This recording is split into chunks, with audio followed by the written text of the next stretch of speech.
So you guys liked my last video so much, then now I am back with a part 2 of You Can Only Choose One, the NBA One-on-One edition.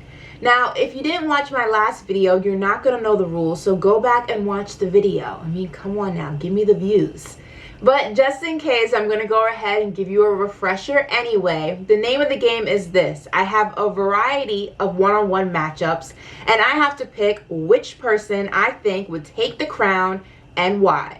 So go ahead and fill up your water bottle with Michael Jordan's secret special stuff and get ready, because we're about to get into it right now. Kicking things off, we have the matchup of two of the most offensively talented big men in NBA history. We have Haki Malajawan versus Dwight Howard.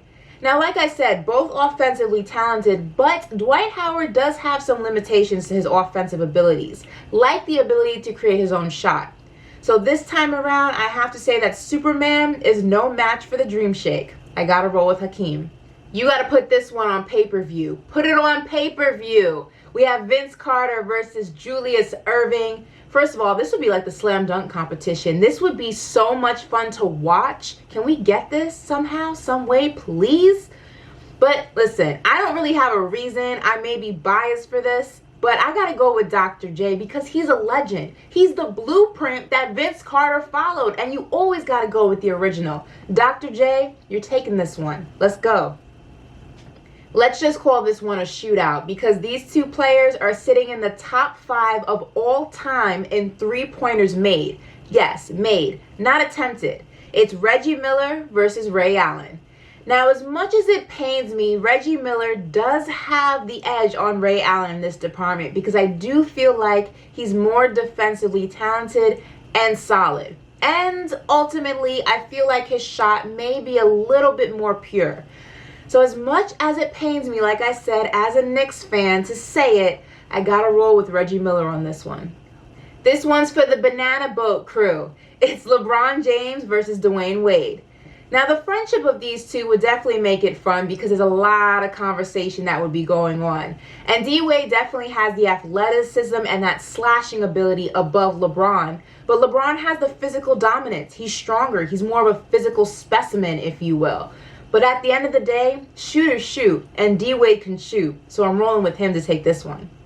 If this battle went down while they were still beefing, can you imagine the trash talk? It's the matchup of Kobe Bryant versus Shaquille O'Neal. Now, first of all, these are clearly two different players in size and ability. Kobe was elusive. He was a scorer. He played chess, not checkers. And while Shaq obviously is physically bigger and stronger, what difference does that make, or what good does that make when the person you're playing is already in your head before you even step on the court?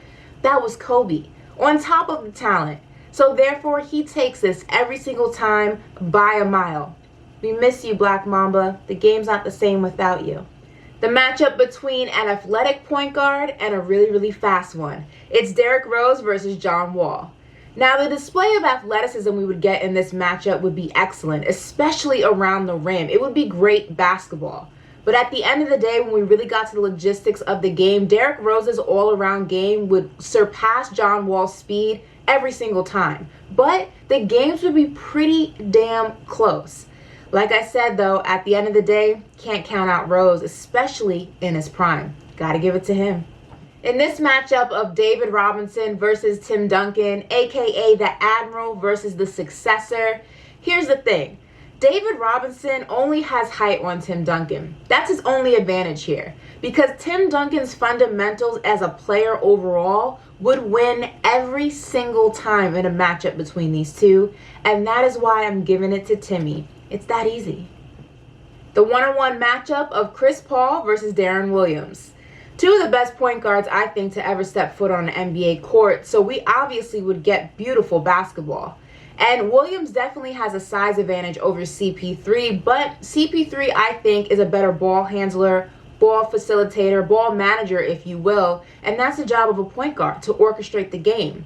But here's the thing, in a one-on-one matchup, that doesn't matter. It's just you versus the other person. And because of that, CP3, you're not winning this one. Thank you so much for checking out this episode of All In with Ashley Nicole. Make sure you subscribe to my channel so you don't miss any of the new episodes. And while you're at it, check me out on social media and hit that follow because I post some pretty cool things on there that you won't see on YouTube.